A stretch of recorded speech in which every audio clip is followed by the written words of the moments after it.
Welcome back to the Mom and Mind podcast. I'm your host, Dr. Kat. I'm really excited for the discussion today with Beth Warren. She is coming on to talk with us about reproductive trauma. And we get into some really good points about trauma, PTSD, reproductive trauma, birth trauma, and some of the ways that trauma shows up for people. And Beth really walks us through understanding what trauma in the reproductive period can be, what it can look like, and ways that you might be able to recognize it for yourself.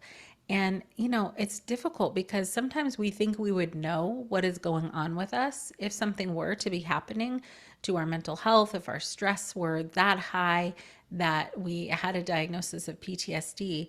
But the reality is that sometimes it's hard to know what's going on when you're in it. So she walks us through the difference between trauma and PTSD and also talks about some of the other ways that trauma can show up in the reproductive period.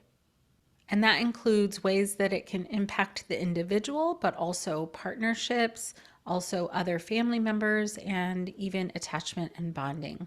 And what's really important too is that she shares with us that there are ways to heal. And that is a lot of what her book aims to do, is show people what can happen during this time, be able to recognize it for yourself, and also find ways to get better. Beth has previously joined me on 3 other episodes: number 15 on postpartum OCD, number 107 EMDR for perinatal mental health, and episode 216 understanding attachment and bonding.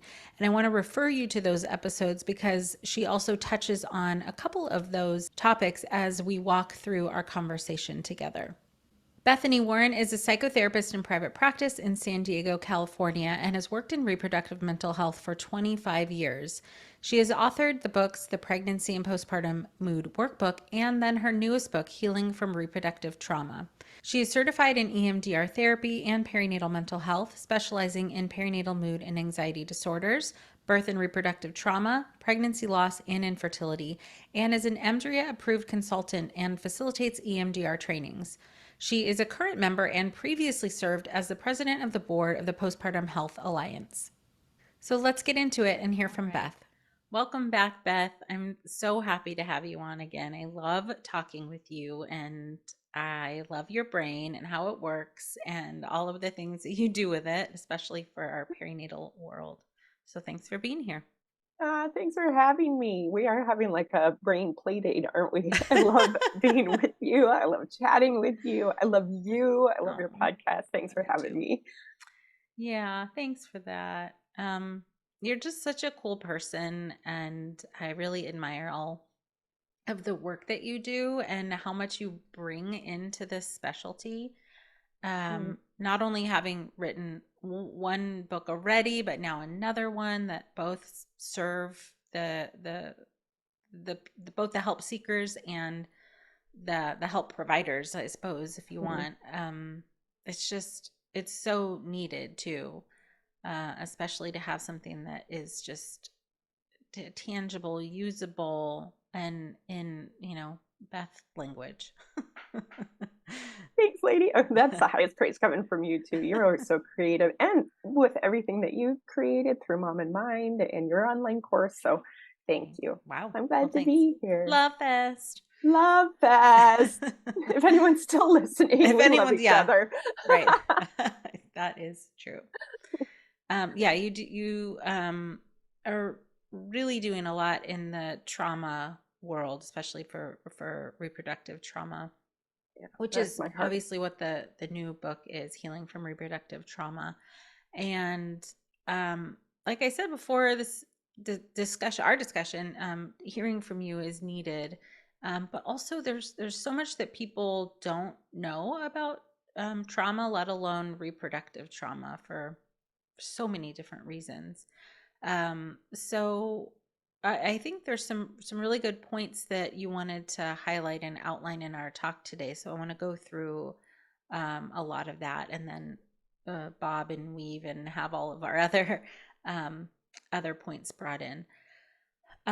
So the first distinction, a differentiation, I guess, that I would love for you to expand on is trauma versus PTSD, post-traumatic Mm, stress disorder. yeah. And I mean that there's so much to understand in there, but for people who are listening now, I guess people who aren't clinicians, it's unless you're kind of in this world, you might not know the difference or that there even is a difference. hmm I think it's a great question and a great distinction that's actually really important.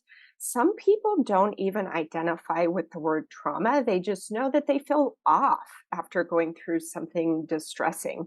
Or again, they might not even identify it as having been distressing at the time, but later looking back might recognize how difficult that was, or that they were really just gritting their teeth to get through it. But all they know is that now they've really felt that crash and burn kind of experience, and that they're having a really hard time coping. Mm-hmm. So they might not identify with the word trauma, although of course the word trauma is getting much more used, especially in social media, even in Mm-hmm. like movies and TVs.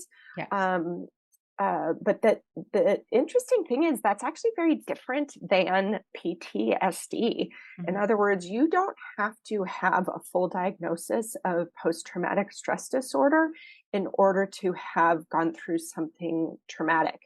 Your experience matters, and you can receive healing. You can experience change and growth after your experience, Mm-hmm. even if you don't have a PTSD diagnosis. And some of the nerdy stuff I love to share with people is stats. And the stats really show this to be the case. So after early COVID, we saw PTSD numbers rise. But pre COVID, we saw about 1 out of 9 women or so would experience perinatal PTSD.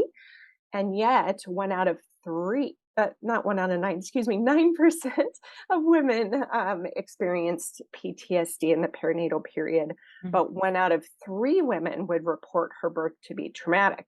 So that was a big discrepancy right there. We had Mm-hmm. 9% experiencing full perinatal PTSD symptoms, typically Mm-hmm. in the studies, Mm-hmm. and yet around 30% were experiencing or reporting a traumatic birth experience. So that just goes to show you that there can be a discrepancy in what can be felt and experienced versus what is often reported in Mm-hmm. terms of symptoms and what is experienced in terms of symptoms.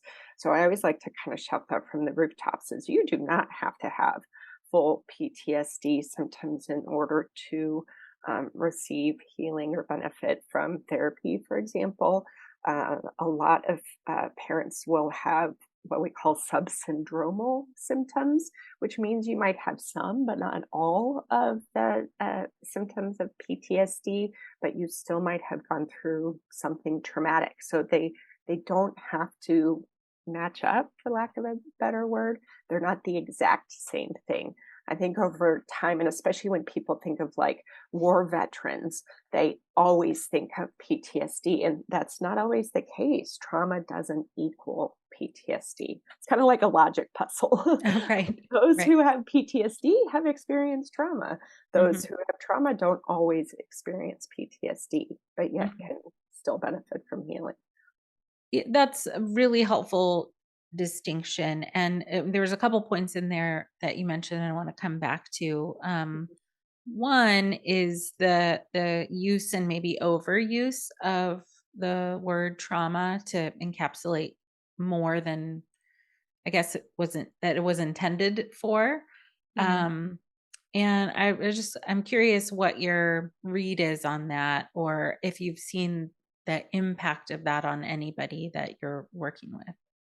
Yeah, I mean, I have two minds on that. I mean, one, I think pop culture, pop psychology, um, psychological terms do get often misused.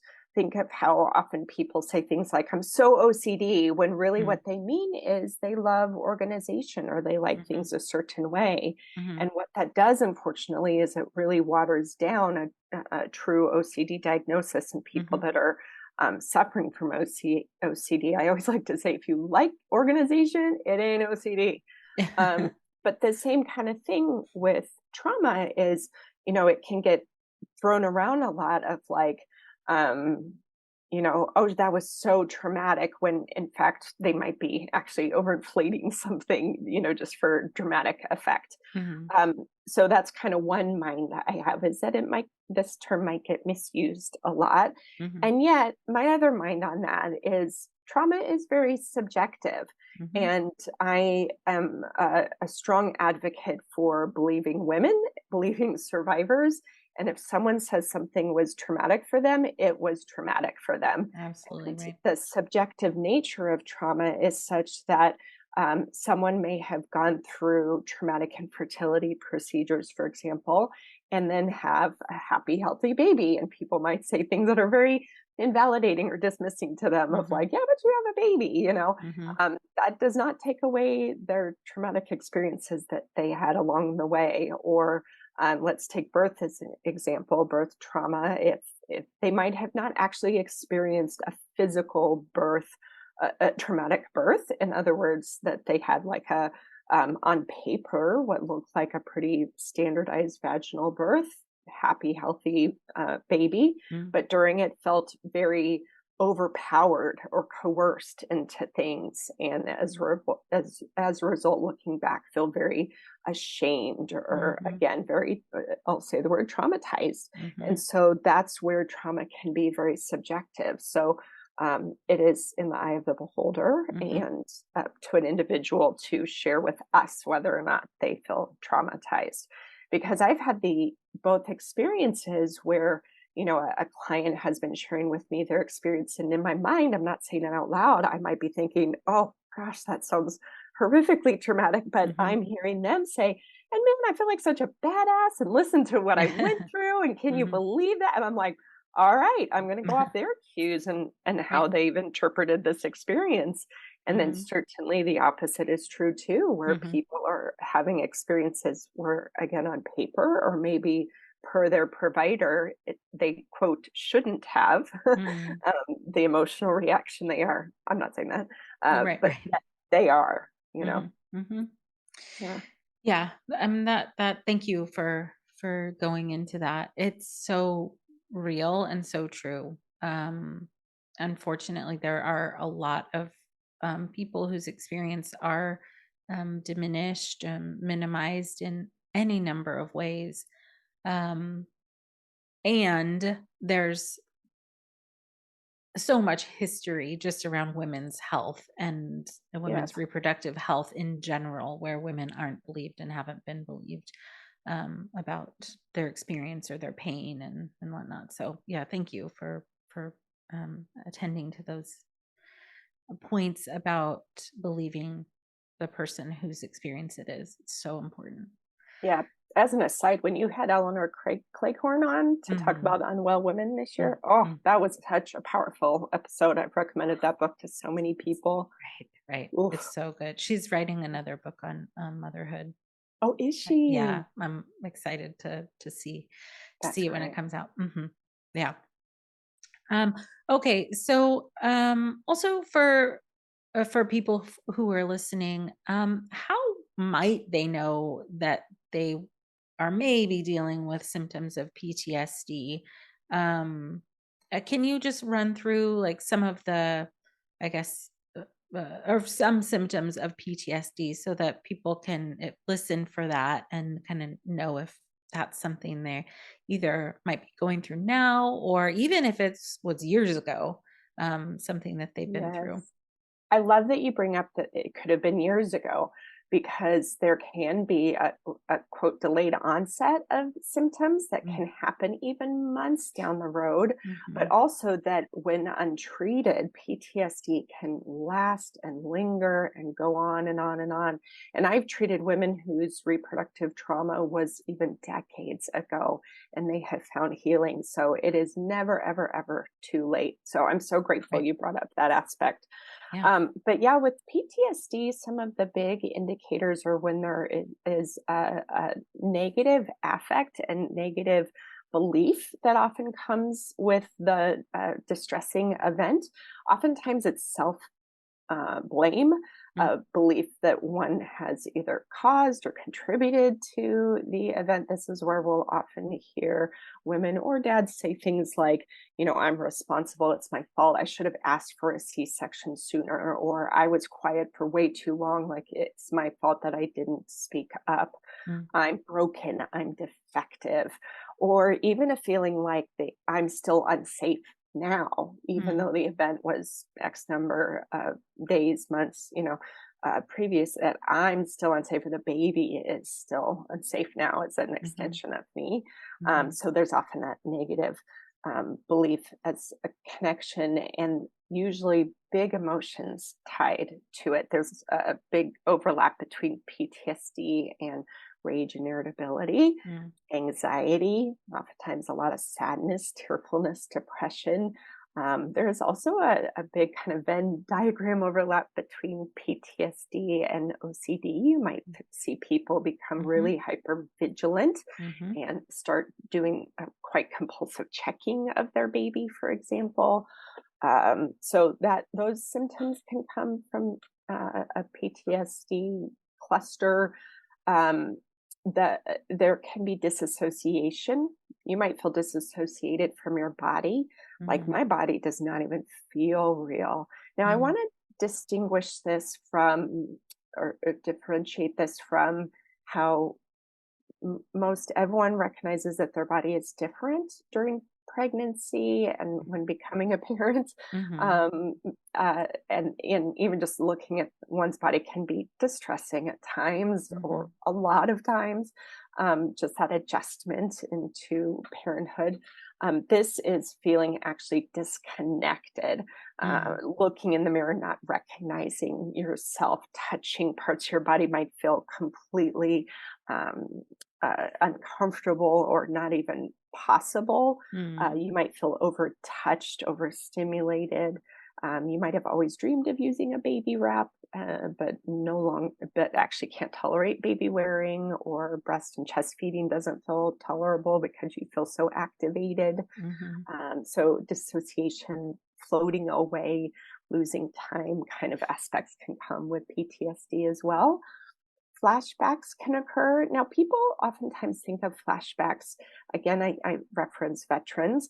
People often think of them as like big events where you are fully losing awareness that you are present, and it might be a big reaction. It also can be that you are having a big emotional reaction, but that you still know that you are where you are. I mhm, still know that I'm in the nursery with my baby, but mhm, heart rate is racing and I don't know what just set me off, but I mhm, feel like I am in danger. mm, Logically, I know I'm not in danger, but holy moly, do I feel like mhm, there's a bear kicking the door down? mhm, That can mhm, also be part of PTSD as well. And one of the most important things to talk about PTSD that I think often gets overlooked is that it can be when you have gone through it yourself, or you have witnessed someone going through it. mm, So we see partners with PTSD after traumatic births, mhm, after pregnancy complications, mhm, postpartum complications, like when mhm, people hemorrhage afterwards, mhm, during traumatic losses, mhm. etc. That partners can experience PTSD as well. It doesn't have to just be the person that went through it themselves. Loved ones can have that secondary traumatization as well. Absolutely. I think I hit Yeah. all the things. I'm sure I missed something, but No, no, it's very useful to walk through some of the symptoms and some of what people's experiences might be, because if and this is true for a lot of mood changes, is if you don't know what it is, you don't know what it is. yeah, And so it can be hard to recognize it. Just you feel bad, you feel terrible, you judge yourself, yes, you like the experience is as if something's wrong with you. yeah, Um, and it often doesn't occur to somebody to say to themselves, "Oh, this I went through this thing, so I'm probably affected by that." yes, Because right, when you're living in sort of um, in your experience and through your trauma experience, it is really hard to recognize that your your feelings are as a result of that, not just something that Totally. you did wrong, or so you're having to now deal with some way that you were a bad or wrong, or however it might feel internally. Yeah, that's so well said, and especially if you're not identifying what you went through as traumatic, Mhm. or if you're experiencing these symptoms way later on. I Mm, see this a lot with NICU parents mm, who might start feeling this way after the baby comes home, is when they start crashing and burning. It's almost mhm, like their nervous system now gives them permission to fall mhm, apart, or mhm, permission to fully now feel mhm, all the feels. It's like the nervous system now knows, like, I quote should be feeling better, but I'm not. And so mhm. survival mode can only last so long. Right. I can't keep holding this, fight, flight, freeze, fawn response anymore. Or you'll see this sometimes after women have gone through infertility procedure after infertility, and then that cumulative response just crashes and burns. Or folks who've had losses just keep pushing through, and then once they have that baby, then experience. So yeah, you're so right that it might be very confusing, but why am I feeling this way? Mhm. Or if they're comparing themselves to others, but mine isn't that bad, so Right. why Mhm. why am I Oh, feeling it's such a trap. Oh, and it such a trap? feels terrible. Yeah.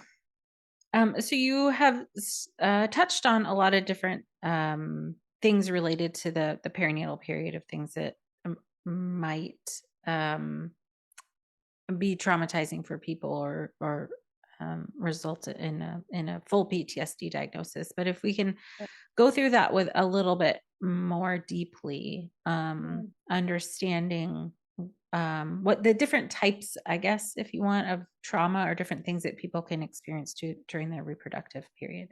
Yeah. I really like to honor that people can experience traumatic or distressing events all throughout the perinatal journey. Birth trauma tends to be the one that is, I think, focused on the most in Hmm. social media, maybe has the most um, compassion and validation from providers. Uh, and yet, that is so important that we talk about that. And yet, so important that we also highlight that um, trauma is cumulative. Someone might go through a traumatic birth experience and also had pregnancy complications, or went through infertility or prior losses. There can be these compounding effects, but also someone who did not have a traumatic birth experience doesn't identify with that terminology of birth trauma, but yet they Hmm. may have had a postpartum complication or Hmm. a near death experience during their birth, or et cetera. Hmm. So it is, I think, important just to honor these distressing events, and these touchstone moments can happen all throughout. Touch point moments can happen all Hmm. throughout, from trying to conceive, fertility challenges, actual infertility procedures, pregnancy complications, as I've mentioned, losses all throughout, from Hmm. early losses, chemical pregnancies, ectopic pregnancies, miscarriages, stillbirths, all the way throughout to infant loss and stillbirths. And postpartum complications, events happening with the baby in terms of needing emergency interventions, Hmm. or I was mentioning like NICU Hmm. parents, and beyond. And so, I always like personally using the term reproductive trauma, even though that might not, again, capture what someone else identifies as their experience with, and that's a-okay. I always like to honor however people are describing their experience. I certainly don't say, but no, this is what your experience is. Right. That even Right. feels gross to joke about. Hmm. Um, it's more just trying to honor that there can be these experiences all throughout. Yeah. Yeah, I'm glad you highlighted that birth trauma is given the most attention, and deserved attention. But Yeah, right there, I think um it w- it would also do a disservice to people who've experienced other type of trauma in the reproductive period, if yeah, they and further potentially minimize their experience Yeah. um, as as not traumatic or not PTSD, if that's what the diagnosis is, diagnostic Yeah. criteria is met, all that stuff. Because they're, again, like touching back on how much women's experiences and people's experience, um, people who've been pregnant anywhere in the reproductive period, that really anywhere along the way you could be dismissed. Um, Yes. and it's really hard, I think, for people to not take that minimization or being dismissed personally, or as that there's some truth in it. Yes. It just because Yeah. somebody is telling you they don't believe your experience or they don't think it's as bad as it was, it doesn't mean they are right. Yes. Like your experience is real and true, as you said before. Yes. Um, but I don't know. Unfortunately, from where I sit and what I hear is more often people's experiences are minimized, Agreed. and now we're also dealing with like the insult to the injury. There's just it can become really layered. Yes, they went through this initial incident or incidents because it Mhm. can be very layered and multi-layered. And then if their provider and or loved ones are then minimizing of it, Mhm. then it can just, you're so right. That is so well said, that insult to injury. And then imagine if that's not the first time that's happened to that person. Mhm. Imagine if, as a little child, that person was often told they're too sensitive and Mhm. they make too much of things, then it's like their little nervous system lights up like, oh, here this is again. So maybe I am making too much of this. My doctor said that really that those are common responses, or that's a common thing that I went through. So maybe I shouldn't be having the feeling I'm having. Or Mhm. I always think of, when women of color have been silenced and overpowered, people in the LGBTQ community, it's like, one more time, one more microaggression, one more time of not being believed and silenced, so that it's not just that it's happening during this reproductive period as the first time, but it might have been, happened previously, happened previously, happened previously. So, Mhm. yeah, we always have to be very thoughtful with our clients of that layering. Yeah. I really think that's such an important point and understanding, in part because I can think of a couple of clients just right off the top of my head, who were sort of surprised that their past trauma was resurfacing during the reproductive period.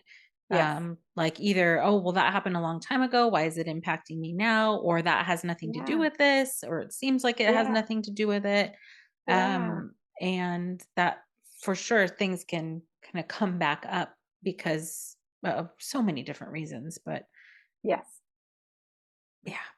And especially thematically, because to your Mhm. point, content wise, they might have nothing to do with each other, but theme wise and how it feels in your body, it might. When this provider is not listening to you, or you're feeling invalidated as hell, or that you were the crazy one, or that you were the sensitive one, your body sure remembers what that was like previously. So, yeah, content wise, it might be completely different, but your body goes, oh yeah, here this is again. And Mhm. so it turns the volume up in how that feels for you. So I always like to say to clients, please know that I want to validate that what you went through currently was hard, period, and would have been hard to anyone. And what you went through previously in your life earlier probably has just turned up the intensity and how it feels to you. So it's like that much more, sticky, that much more Yeah. difficult for your body to be recovering from. That might be why you're saying to yourself, why can't I get over this? Why can't I put this behind me? Why can't I stop thinking about it at 2 in the morning? That might be why. Mhm. Not that it's not hard right now. It is. It's that it's so familiar. Oof. Yeah, it becomes really, really, it feels like a tangled sort of a web. Can Yes. feel really hard to see your way through that, to be feeling so many complex feelings about just Yeah. right life right now. And Yeah. then have these just injections of things from the past really is so overwhelming.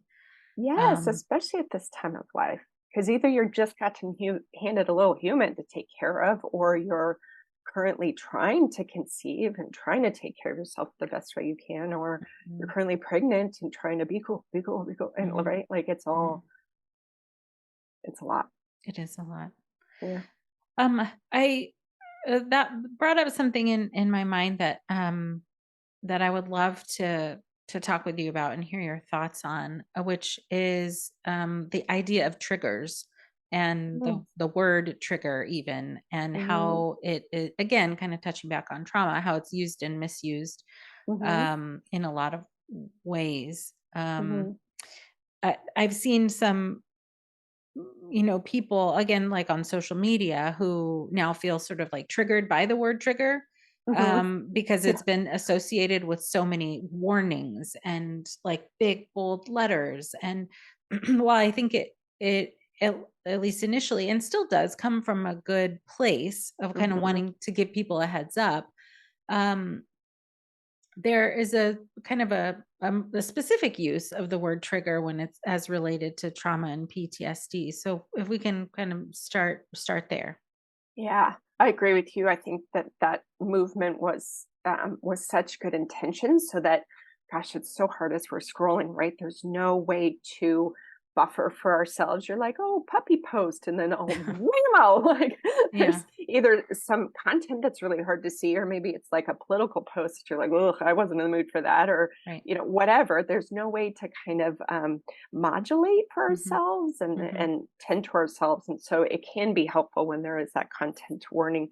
But to Yep. your point, when the word trigger might be either misused, or when people are still trying to figure out what the heck is a trigger, even for me, what am I triggered by? Mhm. I love this conversation, I because I don't think there's an all or nothing or a binary right or wrong. It's Mhm. a great topic to talk about. Triggers, truly, in the actual nature of the word, are when we are activated by something based on our traumatic history. So they might be known or unknown. An example of a known might be for someone who's experienced a loss, or maybe a traumatic birth, of driving by the hospital again. And you just might know, I'd prefer not to see that hospital, because when I do, it gives me the gross feels. I Mhm. just I remember everything. I have a hard time not thinking about it for a long time. It's really hard for me to come back down afterwards. I'd prefer to take the other highway and Mhm. drive out of my way, even though it's 15 more minutes or whatever. Yep. That's what's known as a known trigger, is that you feel it in your body. You have an emotional and physiological reaction, and you know why. Mhm. A not known trigger might be, and I've had so many examples of these throughout the years, but something that activates you, and you might not know until afterwards why your body responded as if you were still in danger. Mhm. Um, for some women after a traumatic birth experience, they cannot tolerate tight shirts because it reminds them of the blood pressure cuff, Mhm. or certain beeps, like a microwave beeping might remind people of like the NICU beeping, or the Mhm. beeping in their delivery room, or Mhm. examples like that. Smells Mhm. can sometimes be incredibly activating and triggering, but again, you might not know at the time, putting two and two together. Oh, that smells just like the thing. It just might be that all of a sudden you have a like on fire response. You want to get the hell out of there, or freeze response. You feel absolutely Mhm. paralyzed, terrified, and it might not be till afterwards that you're able to recognize what the heck was going on. Rage can sometimes be a big indicator that you're experiencing a trigger, like you lash out at your partner, and later you're like, well, that might have been an overblown reaction to the situation. And I Mhm. don't know why I did that. But later you might be able to recognize, oh, I was feeling super overtouched right then, or Mhm. overstimulated, Mhm. and Mhm. that felt similar, whatever. But that's a trigger, and really I'd like to explain that it's activation. It's Mhm. feeling activated in your body, feeling activated, and the volume is turned up in your emotion. It's not that you are too sensitive, or that you are reacting in an That's right. overly sensitive way. But to be real, it might be that that's not your usual, that you can be real with yourself later and go, well, that was not my normal response. So I'm curious. Let's get curious together. Right. What was going on at the time? It can be incredibly shameful and feel confusing. It's later that can be useful to look back and kind of deconstruct that and demystify it. Yeah, absolutely. Yeah. I do really appreciate the use of the word activated instead, and it's a word that that I have also been using more and more to explain it Mhm. to people what's going on. Um, right, because I feel like it's a little bit more relatable too. Yes, It's a little more easy to associate with it. Like that is a feeling that you can identify with as it comes up. Um, and and still same kind of idea. It's sort of in a way, it's great that people understand that trauma is a thing and being triggered is a thing. yes, And also, if something is triggering to you that doesn't like have that trigger warning or activating to you that doesn't have that warning, it doesn't mean that it wasn't or shouldn't have been. yes. And then on the other side too, if there is a warning or a content notice or something like that on there, it doesn't mean that you're supposed to be triggered by it. Totally. Totally. Because that's that subjective idea, right? Mhm, You might not even identify with the word trigger. You might mhm, not identify with the word trauma. mhm, And if you see somebody that is sharing let's say a social media post, and it says something on there, a trigger warning or content warning, and you're able to watch it without anything going on in your body, does not mean that there's something wrong with you. That's mhm. the subjective nature of trauma. Right. It's that person's attempt to be very thoughtful and to not want to overwhelm others. Right, which I think is a great thing, for the very reason you, said before that it's Yeah. just like it's like you're pulling a slot machine Oh, a thing every time you go on social media, like, "Oh, what are we gonna get this time?" yes. You just don't know. And even yeah, I mean, for me, I have that same experience on social media. Mm, I'm, like, just trying to same. look for videos to save to show my kids or whatever Yes. later, and then whoa, all of a sudden you're hit with this thing. Yep. Um, yeah. Yeah. I think we've all had to learn and are still learning how to practice that mindful use of social media and Mhm, not disassociate as we're doing it. And if we start numbing out or doing the like mhm, uh-huh. numb scroll, that would be a practice of like, okay, it's good to time out now and Oh, get yeah. off. Because I think there is a level of numbing out that can happen in order to protect yourself from what's coming next, particularly when you've gone through something hard. Oh, Parents who yeah. have lost babies, for example, know all too well how hard that can be to scroll and see birth announcements or cute little babies. And there Mhm, is only so much of curating your content that you can do. Something might pop in there, and yet being very aware of that dissociative kind of experience of this numb. So mhm. it's good to be mindful and keep practicing that. I have to too, you know. Oh, yeah. Yeah, it's a I'm kind of a getting off this. constant thing. As soon as I start to feel myself, like, feeling, like, slightly agitated, then I'm Yes, like, "That's my sign." totally. I'm gonna go and, like I will go and, like, play a game or something else, like, I'm all for some purposeful distraction, Yep. but man, it's hard for that stuff to not add to your overall mood. But anyways, Yes. um, so, kinda coming back to, impacts of trauma, you, touched on it briefly before, but also, um, if we can go back into, the impact on partners and Mm, relationships and even, uh, your experience as a new parent, those are a lot of different things, but so let's start with, what it could be like for partners and other relationships. yeah. Yeah, upwards of about 1 in 3 dads and same-sex partners can also go through trauma and PTSD symptoms. Because notice I'm using those differently because, again, you don't have to have full PTSD in order to have experienced trauma Hmm. throughout the perinatal period. And that includes going through infertility experiences, pregnancy complications, losses, even traumatic births, of course, even NICU experiences and postpartum complications. That also includes their partner's perinatal mental health, Mm. because that can be incredibly traumatic for partners to experience that helplessness, fear of what their partner is going through. I've had some partners come to see me even years after their partner's postpartum psychosis. I've had also people themselves, women, come to see me even decades after their postpartum psychosis experiences, and processing through how traumatic that was for them.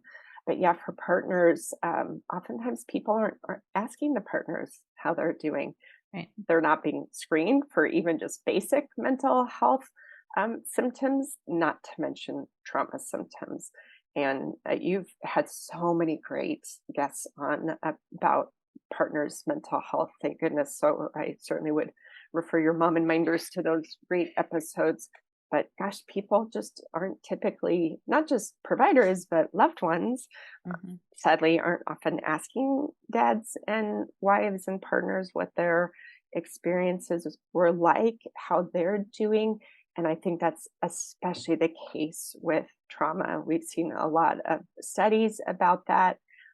Men of color, in particular, often talk about how silenced they felt or how unincluded they felt during studies about like a traumatic birth, how Mm. they felt so pushed to the side, Hmm. and just that they were not involved and updated, or involved even in what was going on with their babies.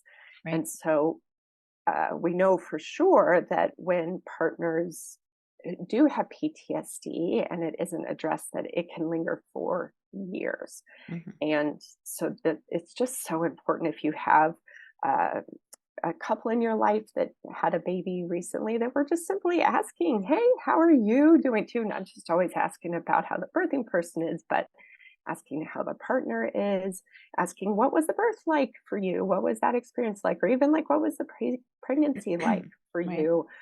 Because so much can come out during the storytelling, especially if there's that like deer in the headlights kind of experience for them, or if they just say like, oh, it's rough, Hmm. man, like it was just gnarly. Well, let's go deeper. Like, Hmm. I mean, not that I'm saying that to them, let's go deeper. Right. But Right. that we can then take that as an indicator of it was rough for them. Like, let's be very thoughtful and aware that they've gone through something.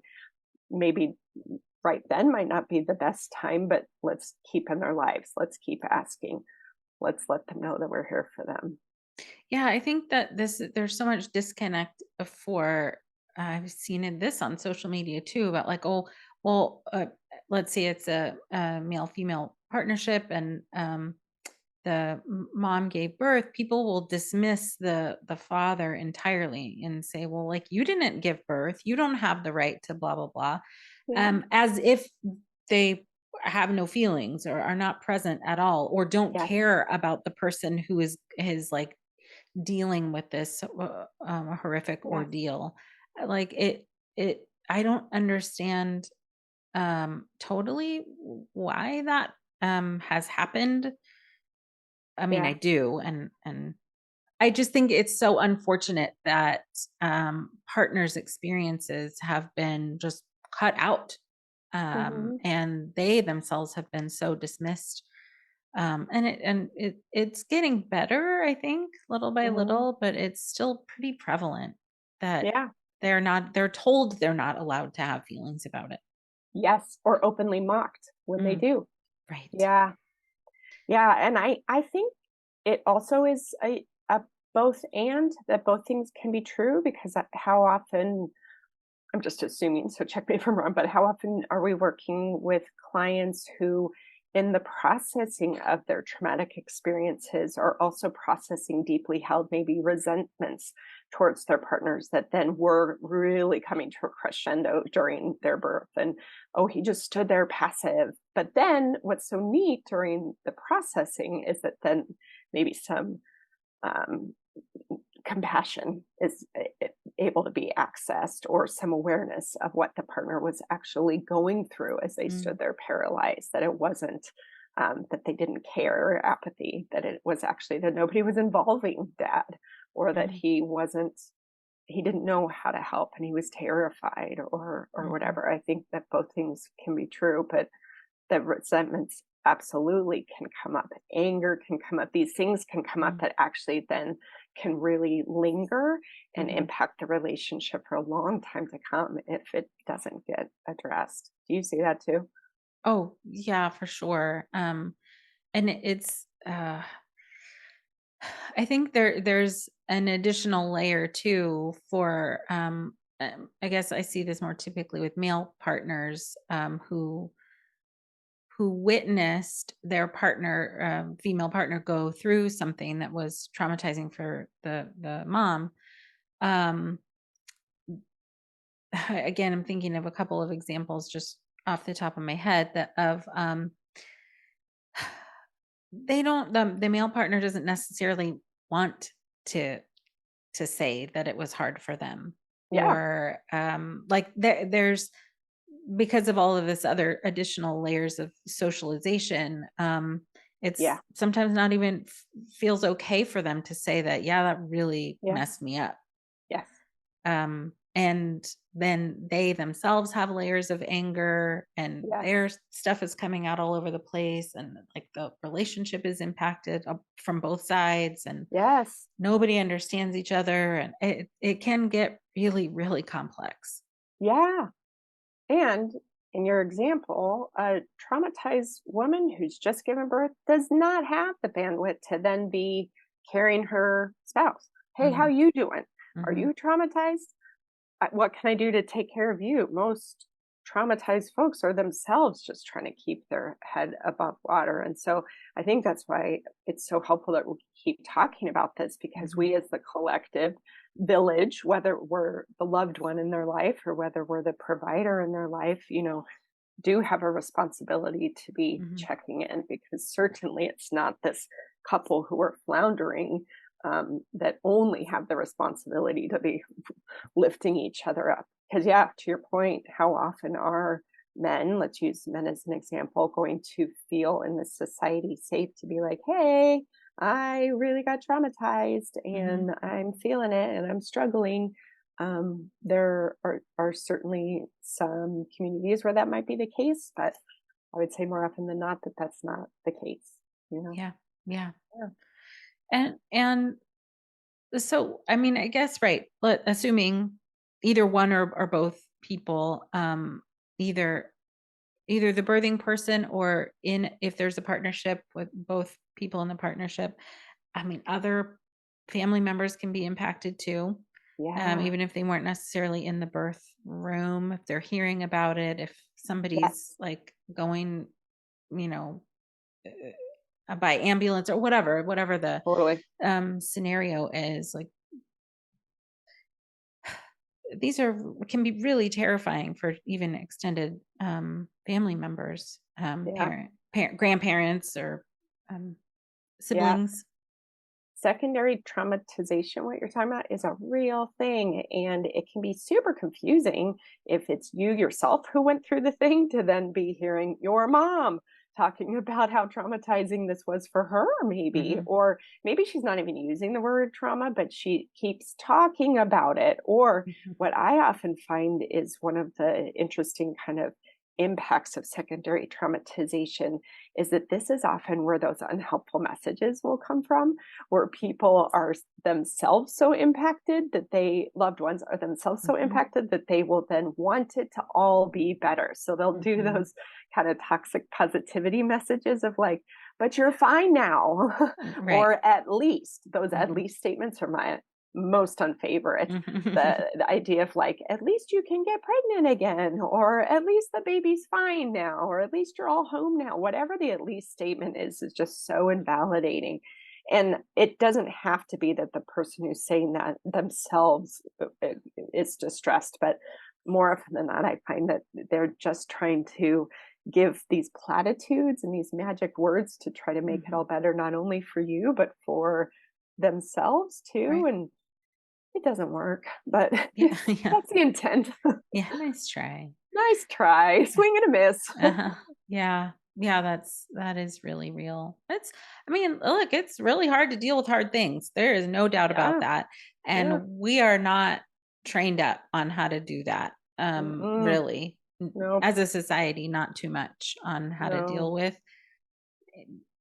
any number of difficult, complex emotional things. Yeah, And you know, maybe someday we'll all get there, but I um faith. No, i- you're so um right. in Like the grief. meantime, yeah, oh, grief, yeah, oh yeah, people say all No, kinds of weird stuff related to yes, they grief. do.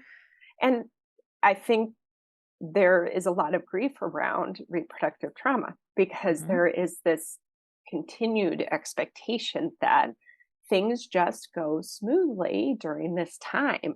And so when they don't, that can be really hard for people to sit with. It can be hard for those of us who actually go through it, hard enough, Mm-hmm. that grief, that secondary loss kind of feeling, but also hard for loved ones around to sit with Hmm.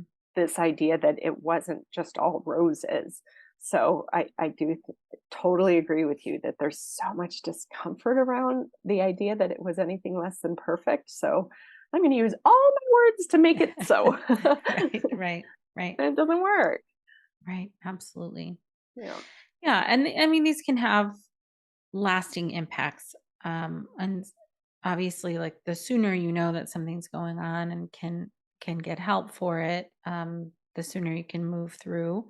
And I do want to touch on treatment options and what can be done Yeah. um, in just a moment. But before I forget, I also want people to go back and listen to that last episode that we did together around Yes. attachment and bonding. And even if you wanted to say something about it right now, that would be cool too. Um, uh, because attachment and bonding is also impacted throughout this. So yeah, now Yeah. that I've gone full circle in my own head, maybe say something That was awesome. about reproductive trauma and attachment and bonding, and then we'll go back to treatment options. Yeah. Oh my gosh, I love that episode with you. That was so much fun. I could have talked about that seriously all day for our 10-hour podcast episode. Yes, attachment and bonding can be impacted by reproductive trauma. And this may sound silly to say, but how could it not? With everything that you are going through, whether it be trauma early on during your perinatal journey, when trying to conceive, or prior losses, pregnancy complications, when you are just trying to keep it all together to just get to the finish line, just get to the finish line, or that your birth was anything than what you'd expected it to be and so awful. And now you are healing, maybe even physically and emotionally from that. Hmm. Or you have this pregnant or excuse me postpartum complication that just really knocks the wind out of your sails, and maybe you now have um, something pretty devastating to heal from that is so distracting and Hmm. takes a lot of mental energy, not to mention maybe even going to PT and OT, and you have pain and all the things. Right. How could it not have an impact on also this connection with this little baby? And Hmm. I do love that you referenced our podcast episode on that, because the biggest thing I would say that I always love to share with people is bonding is a verb. It is always ongoing. And so even if you do feel a disconnect from your baby initially because you were either very distracted with your own healing, with your own mental distress and everything you're going Hmm. through, or frankly, this happens to some people after reproductive trauma, is they might feel resentment Mm-hmm. towards their baby, or the total opposite, or even like kind of shut down, or the total opposite, this hypervigilant response where they're then maybe not attuned, their radar is off a little bit. Um, it's always ongoing and changing and Mm-hmm. developing over time. So, yes, Yeah. it can be impacted. Yes, it changes over time. And Mm-hmm. especially with support, which you deserve, Mm-hmm. it can be guided and supported with the stronger attachment and a more secure, like quieter one, Mm-hmm. especially that hypervigilant parent. It can be really scary at first if it feels like everything is fear based or Mm-hmm. danger based or Mm-hmm. nothing is safe. It can be hard to just Yeah. relax into parenthood. That Oh, doesn't for even feel sure. possible at first. Absolutely. Yeah. I don't know anything about that.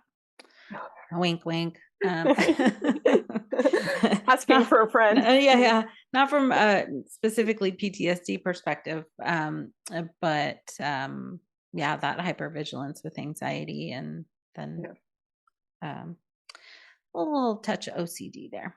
Yeah. But yeah, I can be really hard to connect because it with whatever you're dealing with, whatever the let's say, for lack of a better word, diagnosis or set of symptoms you're dealing with, I really feel like it's sort of like the filter through which you are connecting with your child. So it's Yes. like that comes first, and then that's kind of how you see everything. It's like the bad rose colored glasses of of um of stuff. That was an amazing quote. That is it. That is so it. The filter of what that's so true. So if everything feels dangerous, then that's the connection. That's Mhm, everything is going to be colored by that. Diaper changes are going to mhm, be that much more mhm, intolerable. mhm, Wearing your baby or nursing is going to just be really scary. Are they eating enough? Oh my goodness. Are they, thriving? All the mhm, things. We don't mhm. need to talk about content warnings. It is really important what you just said. Yeah. Yeah, I mean, it is just, I mean, it's a personal experience I had, but it's also something that I know that a lot of people do experience. But it's another one of those ways in which whatever we're going through has us thinking and feeling a certain way about ourselves. It's not like you're Yes. you're like, yep, I've got my PTSD glasses on, and that's how I'm seeing everything. It just is what you're in. You're in the Yep. soup of it, and it's really hard Whole to. world is colored, Right. Yep. Yeah. including that interaction with the baby. Yeah. Yep. Yeah. That's why I always, in a way, normalize it. Mm. It's funny to say that, but that idea of Mhm. how could your Yeah. connection with your baby not be impacted? It Mhm. will be at Mhm. some level, so it Mhm. will continue to change. Right. And I think it's so important. I know for sure that you said this on that episode around attachment and bonding is that it's not. I feel like, well, I know for sure that when people hear things like what we're talking about, like PTSD and depression and anxiety and whatnot, could impact your bonding to your baby. It doesn't mean that it's going to be that way forever. Yes. Doesn't mean that you can't ever like get to the point where you want to get, or that your relationship is impacted Yeah. negatively forever. Yes. There is space for healing Yes. and feeling the connection that you want. Yes. And that is in a lot of ways where treatment and therapy and whatnot can be really helpful. Yes. Yes. I love that you mentioned that. It is not a forever thing. It can always be addressed and encouraged and grow. And also that it's, again, never, ever, ever, ever, ever too late. Hmm. Ever. Right. Yeah. Right. So going back to the idea of treatment options, what are some things therapy wise, or even things that you are talking about in your book Mhm. that people can do or attend to or think about in their own healing journey? Yeah, I'm so glad you asked. And that's actually why I was so interested in writing this book, is recognizing that, again, not everybody identifies that what they went through was traumatic. They just might know they are off, they're crashing and burning, they're activated, whatever the case may be. So I wanted there to be a place to help kind of connect the dots for folks and have this like chock full of a place that's chock full of skills for them to learn to be able to manage Yeah. what are trauma responses, even identifying what is a trauma response. So breath work can be really important, especially as like a busy healing new parent. You don't have time to go to a retreat or to Right. go to a healing center. I mean, some people do, Mm. but more often than not, you're super duper busy. And yet you might be going through your life in this very activated way. The hypervigilance, like we were talking about, Mm. or your sleep might be impacted. You might be feeling rageful and irritable. Mm. And so, learning how to do even just some slow breath check ins throughout the day can be one small but very powerful way of learning how to slowly tune back into your body. For so Mhm. many trauma survivors, their body no longer feels like home. Their body no longer Mhm. feels safe. And Mhm. so part of trauma work is helping people learn how to return back home to themselves in slow but attainable ways. And Mhm. slow breath skills are one way of doing that. So other skills can be even just like mindful stretching. And we're Mhm. talking, by the way, when I'm talking like slow breath work or mindful stretching, like 30 seconds. I'm Mhm. not talking about, because who has the luxury of time as a pregnant or new parent? It's more just doing these things when you're feeling really activated. So if you're nursing, for example, and that tends to be a pretty activating time or a time that you do the opposite, start noticing that you're kind of floating away and that you really hate that time.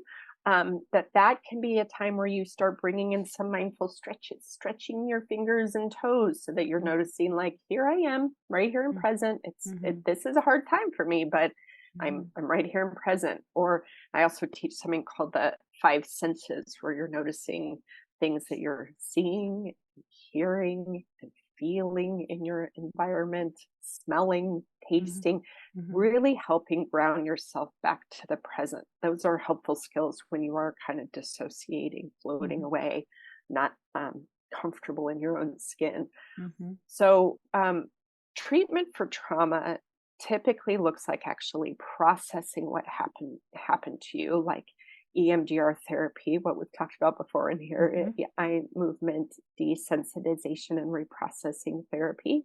But it can also look like even just again body mind skills to learn how to tune back into your body in safe Mhm. ways. There's so many different ways of doing this. There's no one size fits all. Some people will find that medication is beneficial for them, especially when they are activated and their symptoms are impacting their functioning, Mhm. especially if appetite is impacted, sleep is impacted. It can be important, as always, to see a provider who specializes in pregnant and postpartum people. So That would be numerous, ideal. Yeah. yes, always. Yeah. I mean, we're working on building the force up so that there are enough providers who can see everyone who needs it. But yeah, for some people it is hard to get to a provider or afford a provider. So even more important to have books like yours that Mhm. people can have. Yes. It's not, and refer back to it as often as needed. Yeah. Yes. Um, Yeah, that's why I was so passionate about writing these 2 books, frankly, is that I recognize not everyone can afford therapy. Not mhm, everyone even has access to therapy with people who specialize in mhm, this period of time, or not everybody wants to go to therapy. And so there can be benefit from even just learning some of these things about ourselves and learning even just a handful of mhm, skills to be able to manage it. When it comes to trauma, there is great benefit from working with a trained professional mhm, because so often these symptoms can linger untreated. However, again, even just some basic mind body skills can be really beneficial to just cope, just right, even come back to the present, you know? absolutely. And then support groups. Support groups can be really beneficial for people who are healing from reproductive trauma. Not everyone loves a support group. Some people, frankly, can get activated from hearing other people's stories. Sometimes trauma support groups in particular are more skill based than they Mhm. are process oriented, meaning that there can be, especially if they're professionally led, there can be more structure so that there can be that thoughtfulness around ensuring that people aren't being really activated from hearing other stories, and they're going purposefully to learn skills to manage Mhm. what they're going through. But Mhm. some people find support groups really helpful as well. So, of course, we're not covering all the things, just kind of touching it, but I do just always want to say to people, um, uh, trauma responses, I should say, are temporary and treatable, just like all the perinatal mental health disorders. And so it is important to find help in whatever way works for you. Absolutely. Mm, Thank you so much for spending so much time with me here and going through this. always. Just really value you and your work and what you do and this book that you're putting out into the world. It's Yeah, it's just and it's just so helpful for people to have this resource available. Um, thank you. and yeah, so thanks. Thank you. It's always a pleasure to be here. Thanks for having me. Please do go back and listen to those episodes with Beth. Episode 15 on postpartum OCD, 107 on EMDR and perinatal mental health, and 216 understanding attachment and bonding. And if you already have Mom and Mind downloaded or you're already following Mom and Mind on your favorite podcast platform, you can just use the search bar and find those episodes. To get connected with Beth, go to at Bethany Warren LCSW on Instagram and on her website, BethanyWarrenLCSW.com. I would love for you to share this episode and follow along on social media at Mom and Mind Podcast on Instagram and on Threads. Liking and following the social media accounts and listening to this podcast is the best way to support this work. Thank you so much for being with us. Until next time.